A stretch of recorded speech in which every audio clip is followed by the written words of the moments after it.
ಸರ್ಕಾರಿ ಆಸ್ಪತ್ರೆ ಅಂದ್ರೆ ಅವ್ಯವಸ್ಥೆಯ ಆಗರ ಅನ್ನೋ ಮಾತಿದೆ. ಯಾಕೆ ಮಾತನ್ನು ಹೇಳ್ತಾ ಇದ್ದೀವಿ ಅಂದ್ರೆ ಅದಕ್ಕೆ ಚನ್ನಪಟ್ಟಣ ತಾಲೂಕಿನ ಆಸ್ಪತ್ರೆ ಒಂದು ಬೆಸ್ಟ್ ಎಕ್ಸಾಂಪಲ್ ಆಗಿ ಕಣ್ಣು ಮುಂದೆ ಬರ್ತಾ ಇದೆ. ಎಸಿ ಕೆಟ್ಟು ಹೋಗಿ ವಾರ ಕಳೆದ್ರೂ ಇನ್ನೂ ಅಧಿಕಾರಿಗಳು ಸರಿ ಮಾಡಿಸಿಲ್ಲ. ರೋಗಿಗಳು ನರಕಯಾತನೆ ಅನುಭವಿಸ್ತಾ ಇದ್ರು, ಡಾಕ್ಟರ್ಗಳು ಮಾತ್ರ ಸೈಲೆಂಟ್ ಆಗಿರೋದು ದುರಂತ. ಅಲ್ಲಿನ ರೋಗಿಗಳ ಸ್ಥಿತಿ ಹೇಗಿದೆ ನೋಡ್ಕೊಂಡ್ ಬನ್ನಿ. ಅವ್ಯವಸ್ಥೆಯ ಆಗರ ಸರ್ಕಾರಿ ಆಸ್ಪತ್ರೆಯ ಎಸಿ ವಾರ್ಡ್. ವಾರ ಕಳೆದ್ರೂ ಸರಿಯಾಗದ ಎಸಿ, ರೋಗಿಗಳಿಗೆ ನರಕ. ಕೈಯಲ್ಲಿ ಗಾಳಿ ಬೀಸ್ತಿರೋ ಸಂಬಂಧಿಕರು. ಖಾಸಗಿ ಆಸ್ಪತ್ರೆಗಳಿಗೆ ಬಿಲ್ ಕಟ್ಟೋಕಾಗದೆ ಸರ್ಕಾರಿ ಆಸ್ಪತ್ರೆಗಳಿಗೆ ಬಂದು ಸೇರ್ತಾರೆ. ಆದರೆ ಅದೇ ಈಗ ರೋಗಿಗಳ ಪಾಲಿಗೆ ನರಕ ಆಗಿದೆ. ಸರ್ಕಾರಿ ಆಸ್ಪತ್ರೆ ಅಂದ್ರೆ ಸಾಕು ಮೂಗು ಮುಚ್ಚಿಕೊಳ್ಳೋ ಪರಿಸ್ಥಿತಿ ಉಂಟಾಗಿದೆ. ಚನ್ನಪಟ್ಟಣ ಸಾರ್ವಜನಿಕ ಆಸ್ಪತ್ರೆಯ ಐಸಿಯು ವಾರ್ಡ್ನಲ್ಲಿ ಎಸಿ ಕೆಟ್ಟೋಗಿ ವಾರ ಕಳೆದಿದೆ. ಅದನ್ನ ರಿಪೇರಿ ಮಾಡಿಸಬೇಕು ಅನ್ನೋ ಮನಸ್ಥಿತಿ ವೈದ್ಯಾಧಿಕಾರಿಗಳಿಗೆ ಇಲ್ಲ ಅನ್ಸುತ್ತೆ. ಕನಿಷ್ಠ ಫ್ಯಾನ್ ವ್ಯವಸ್ಥೆ ಕೂಡ ಮಾಡಬೇಕು ಅನ್ನೋ ಕಾಳಜಿಯೂ ಇಲ್ಲ.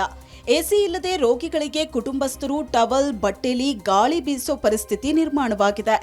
ರೋಗಿಗಳೇ ಫ್ಯಾನ್ ವ್ಯವಸ್ಥೆ ಮಾಡಿಕೊಂಡಿದ್ದಾರೆ. ಆದರೂ ಡಾಕ್ಟರ್ಗಳು ಮಾತ್ರ ಕ್ಯಾರೆ ಅಂತಿಲ್ಲ. ಕಾರ್ಯನಿರ್ವಹಿಸಿದಂಥ ಎಸಿಗಳಾಗಲಿ ಫ್ಯಾನ್ಗಳಾಗಲಿ ಕೆಲಸ ಮಾಡ್ತಿರ್ಲಿಲ್ಲ. ಇದ್ರ ಬಗ್ಗೆ ನಾನು ನರ್ಸ್ ಕೇಳಿದಾಗ ಒಂದು ವಾರದಿಂದನೂ ಕೂಡ ಕೆಟ್ಟೋಗಿದೆ ಅಂತ ಹೇಳಿದ್ದಾರೆ.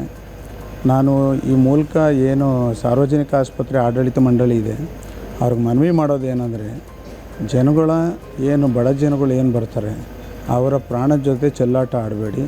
ದಯಮಾಡಿ ಏನು ಎ ಸಿಗಳು ಕೆಟ್ಟೋಗಿದೆ ಮತ್ತು ಫ್ಯಾನ್ಗಳಿದೆ, ಉಸಿರಾಟಕ್ಕೆ ತೊಂದರೆ ಆಗ್ತಾಯಿದೆ, ದಯಮಾಡಿ ಇದನ್ನು ಸರಿಪಡಿಸಬೇಕು ಅಂತ ಈ ಮೂಲಕ ಆಗ್ರಹ ಮಾಡ್ತೀನಿ. ಎಸಿ ಸರಿ ಇಲ್ಲ ಅನ್ನೋ ವಿಚಾರ ಗೊತ್ತಾಗ್ತಿದ್ದಂತೆ ಆಸ್ಪತ್ರೆಗೆ ಡಿಎಚ್ಒ ಭೇಟಿ ನೀಡಿದ್ರು. ಬಳಿಕ ಮಾತನಾಡಿದ ಡಿಎಚ್ಒ ನಿರಂಜನ್ ಎಸಿ ಸರಿಪಡಿಸುವಂತೆ ಹೇಳಿದ್ರು. ತಾಲೂಕು ವೈದ್ಯಾಧಿಕಾರಿಗೆ ಸೂಚನೆ ಕೊಟ್ಟಿದ್ದೇನೆ ಅಂದ್ರು.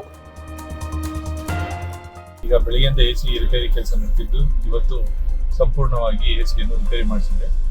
ಮತ್ತು ಈಗ ನಮ್ಮ ಎಎಂ ಅವರಿಗೆ ಮತ್ತೆ ಈ ಥರ ಮರುಕಳಿಸಿದಂತೆ ಇನ್ ಕೇಸ್ ಕೆಟ್ಟರೂ ಇಮಿಡಿಯೇಟ್ ಅದು ರಿಪೇರಿ ಆಗಲಿಕ್ಕೆ ಕ್ರಮ ವಹಿಸುತ್ತೆ ಅವರಿಗೆ ಸೂಚಿಸಲಾಗಿದೆ.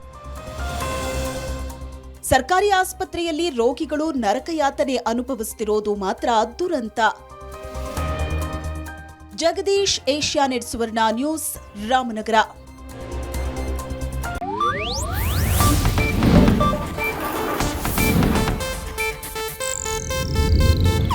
ಇದು ಏಷ್ಯಾನೆಟ್ ನ್ಯೂಸ್ ನೆಟ್ವರ್ಕ್ ಪ್ರಸ್ತುತಿ.